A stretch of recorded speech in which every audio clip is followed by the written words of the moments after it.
첫 번째 순서 일단 야당의 개헌 의견을 좀 들어보겠습니다.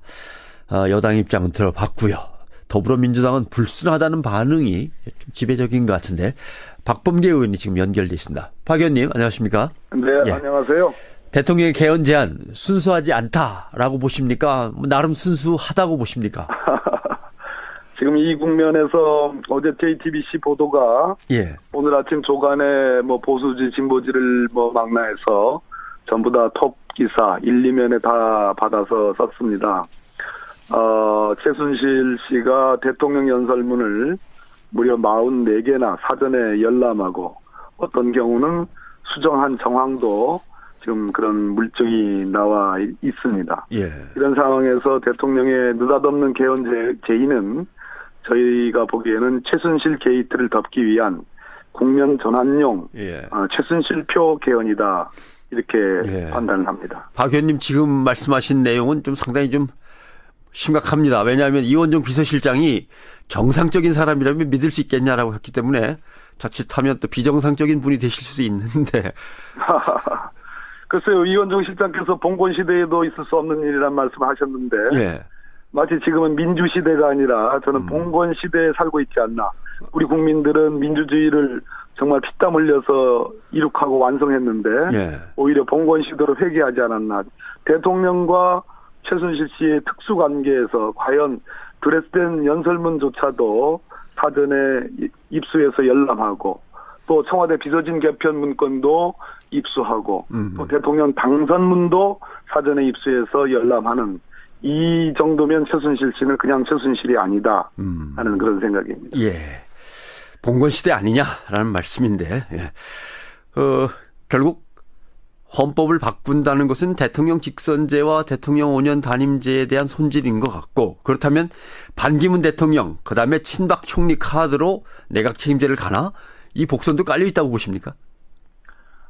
기본적으로 최순실 게이트를 저는 덮기 위한 꼼수라고 보여지고요. 두 번째는 정계 개편까지를 노리는 또는 새로운 방식의 지금 국민들의 여론이 어떻든 이명박근혜 정권을 넘어서서 이제는 다시 정권 교체를 해야 된다는 그런 여론이라고 생각합니다.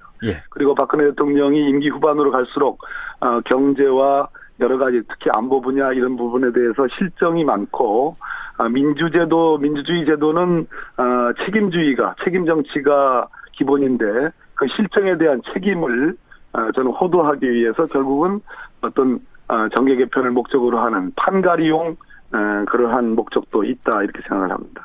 결국 국민용이 아니고 국면용인데 장기 집권의 의도도 있다고 봐야 될까요? 이렇게 되면 결국 그게 그거죠? 정권 연장용의 그런 의도도 저는 있다고 생각을 합니다. 그러나 개헌이 필요하다는 거는 사실 야당 쪽에서도 늘 이렇게 개헌합시다 저렇게 개헌합시다 얘기는 나왔던 거니까요. 그렇죠? 대통령이 발의하고 주도를 하라는 그런 의미는 아니었습니다. 또 야당에서 얘기하는 어떤 개헌의 방향과 시기, 내용은 다 다소간의 차이가 다 있는 것이고요. 어쩌면 이번에 박근혜 대통령께서 어제 시정연설에서 차라리 국회에서 개헌 문제를 차분히 논의를 하고 국민적 공감대를 모아달라는 정도면 오히려 좋았지 않았을까 하는 그러한 생각도 가져봅니다. 국회에서 개헌을 논의한다면 얘기 나온 대로 전문만 갖고도 국정교과서 논란만큼 길게 끌면서 갑론을박할 수밖에 없고 그러다 보면 결국 못하시면 제가 하죠 하고 대통령이 다시 나설 거 아니냐. 또 어떻게 보면은 결국 대통령이 나서야 될 문제 아니냐 이런 얘기도 나옵니다. 헌법입니다. 우리나라의 국채의 기본을 담는 헌법의 개헌 문제입니다. 하나의 법률을 만드는데도 중요한 법률들은 몇 년을 거쳐서 심사숙고하고 각종 토론회와 공청회를 거쳐서 만들어지는데 일국의 헌법 30년간 1987년 체제의 그 헌법에 손을 댄다는 것이거든요. 이것은 1년 그냥 뚝딱 1년 만에 이렇게 해서 될 문제가 아니고 국민적 공감대와 광범위한 어떤 논의, 공론 과정을 저는 거쳐야 되기 때문에 이것이야말로 무슨 군사작전 하듯이 신속하게 그렇게 해치워될 그런 문제가 아니라고 생각을 합니다. 참여정부 때 청와대 법무비서관 맡으시면서 노무현 대통령을 보필하셨는데 2007년 초에 있었던 원포인트 개헌 노무현 대통령이 제안을 했었죠. 그때 뭐 나쁜 대통령이라는 얘기까지 들었습니다만은 그때도 대통령 4년 중임제나 대선 총선의 동시실시 등등등 해서 정략적이다라는 비난을 받았어요. 그때하고 지금하고는 정말 다릅니까? 그래서 결국은 노무현 대통령도 뭐 당사자인 지금 박근혜 대통령에 의해서 그 당시에 비판을 받았습니다. 참 나쁜 대통령이라고 했고 대통령 눈에는 선거밖에 안 보이느냐라는 직설적 비판을 했습니다. 그 결과로 노무현 대통령의 개헌 추진 되지도 않았습니다. 시작도 하지는 못했죠. 예. 그런 측면에서 지금 박근혜 대통령이 얘기하는 것은 불과 한 10년 만에 똑같은 도돌이 표식으로 지금 돌아온 문제고 결론적으로는 박근혜 대통령의 실정에 대한 책임을 덮고 특히 최순실 게이트의 의혹, 국민적 의혹을 덮기 위한 꼼수로 보여지기 때문에 문제라는 것이죠. 국민의당 입장을 보면 우려되는 바는 많지만 개헌 논의는 뭐 어쩔 수 없이 참여하겠다는 듯한 뉘앙스를 보이는데 더불어민주당은 어떻습니까? 여러 논의가 있습니다. 가장 좋은 방식은 국회에서 논의를 차분히 이끌어가는 것이 좀 좋다고 생각하고요. 예. 지금 원튼 원치 않든 이제 대선이 눈앞에 다가와 있습니다. 내년 12월에 대선을 치르는데요. 여러 대선 주자들이 지금 많이 있지 않습니까? 그런 측면에서 대선 주자들이 개헌에 관한 어떤 그 약속들을 공약으로 내걸고 차기 대통령이 임기 초에 이 개헌을 그 공약을 이행하는 방법으로 개헌을 하는 것이 저는 가장 바람직하다. 그러기 위해서는 아직 시간이 1년 남짓 남아있으니까 충분하다고 볼 수도 있겠습니다만은 오히려 지금부터 차분한 논의와 이것이 그냥 권력 구조의 그런 개헌으로 가서는 안 되고요. 예. 그건 자칫하면 권력 노름으로 국민한테 보여줄 수 있습니다. 그렇기 때문에 지금 어려운 것이 민생이고 경제고 또 안보 문제고 그래서 통일조항이라든지 또는 여러 가지 기본권 조항 그리고 지방분권, 지방자치제도 이런 등등을 총체적으로 검토하는 차분한 시간을 저는 가졌으면 좋겠다. 예. 이런 생각을 가져봅니다. 개헌을 논의하면서 어떤 것들을 다뤄야 될지 지금 몇 가지 지적을 해 주셨는데 타이밍으로 봐서는 다다음 대선이 2022년 아니면 다음 그 총선과 대선이 만나는 2027년 이쯤까지는 충분히 논의하고 가야 그때가 적기 아니냐 이런 의견이 나옵니다. 어느 쪽이 더 적기겠습니까? 아마도 이것이 이제 정권 연장 음모의 일환이지 않느냐. 예를 들어서 권력 구조를 대통령 중임제로 가면 현직 대통령, 지금 박근혜 대통령은 그 중임제의 적용을 받지 못합니다. 그래서 예. 중임제로 간다면은 별 의심을 받지 않습니다. 그러나 지금 많이 거론되는 바와 같이 내각 책임제라든지 또는 이원 집정부제로 가게 되면 여러 가지 조합이 가능하고 현직 대통령도 지금 현행 헌법상의 적용을 지금 받지 않는 것도 피해갈 수 있는 부분이 있습니다. 그래서 정권 연장 음모라는 그런 의혹을 받을 수 있기 때문에 그래서 이 개헌의 어떤 발효 시기를 먼 뒤로 하자는 그런 주장도 있습니다만은 저는 개헌이 필요하다는 입장입니다. 그리고 그 개헌은 단순한 권력 구조의 개헌이 아니라 아까 말씀드렸듯이 여러 우리 헌법상의 여러 가치적인 측면들, 여러 제도들을 손을 보는 그러한 개헌이기 때문에 그렇게 먼 뒤의 시점으로 그 개헌의 효력을 발생시키는 그런 개헌은 또 맞지 않다는 생각도 가지고 있습니다. 예, 그러시군요.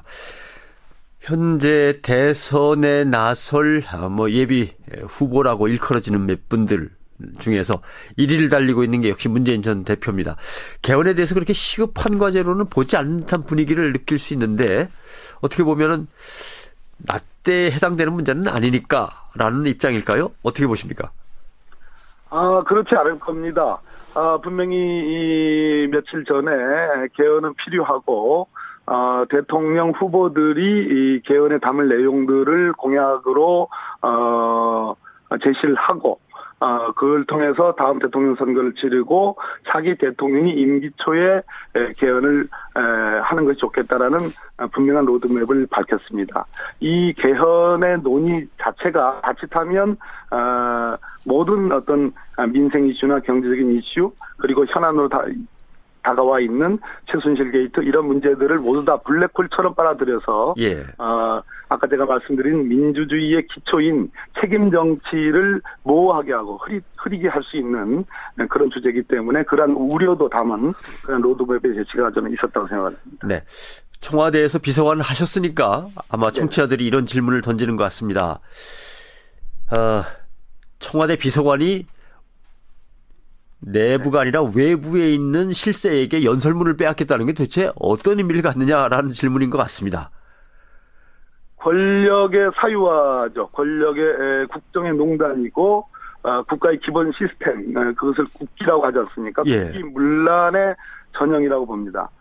왜 공직제도를 만들어놨겠습니까? 헌법상에 직업공무원 제도를 왜 만들어놨겠습니까? 대통령 제도와 국회라는 제도, 우리 헌법의 여러 기본 제도를 완전히 무너뜨린 국기문란의 전형이고 있을 수 없는 일이라고 저는 생각을 합니다. 예, 지금 국회 법사위에 소속해 계시죠? 예, 그렇습니다. 예. 그러면 이 미르 K스포츠재단 의혹에 대해서 뭔가 검찰이 풀고 그 수사를 어떻게 보면 감독하셔야 되는데 특수부 검사들을 투입한다고 알려져 있습니다만은 검찰이 과연 이 의혹들을 제대로 풀어낼 수 있을까?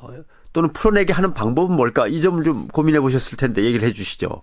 저는 검찰 수사팀이 7명으로 늘리고 특수부 검사 3명을 투입한 것, 그래서 마치 특별수사팀처럼 운영하겠다라는 그러한 방향에 대해서 기본적으로는 큰 이의를 달지 않고 바람직하다고 생각합니다. 그러나 어제 대통령께서 의혹만으로 우병우 수석을 자를 수 있겠느냐라고 얘기를 했습니다. 우병우 수석에게 검찰의 수사가 보고되는 정황, 그리고 사실상 수사를 지휘할 가능성이 매우 높은 상황에서 과연 이 수사가 대통령과 최순실의 관계가, 특수한 관계가 물증으로 입증이 된 이 상황에서 과연 검찰 수사가 제대로 될 수 있겠냐라는 그런 측면이 우려를 하지 않을 수 없고요. 예. 그렇다면 개인적으로 이 사안은 원래 특별검사, 특검에 맞는 수사 사안이지 않느냐 하는 생각을 가져보고요. 중요한 것은 지금 바로 이런 의혹들을 불식시키기 위해서는 독일에서 잠적한 최순실 모녀에 대해서 박근혜 대통령이 귀국을 종용해야 된다는 그런 생각을 하고 있습니다. 강제로 데려올 수는 없는 건가요? 피의자가 아니라서 안 되나요? 지금 이제 범죄인 인도 조약이 있는데요. 유럽, EU 간에. 독일도 거기에 이제 가입이 돼 있으니까 범죄인 인도 요청을 해야 되는데, 그렇게 되려면 최순실 모녀 자체가 피의자로서 입건이 돼야 되고, 무려 최장기간 1년도 걸린다라는. 사실상 수사가, 미궁에 빠질 여지도 있는 그런 염려도 있습니다. 오늘 여기까지 듣겠습니다. 말씀 고맙습니다. 감사합니다. 더불어민주당 박범계 의원이었습니다.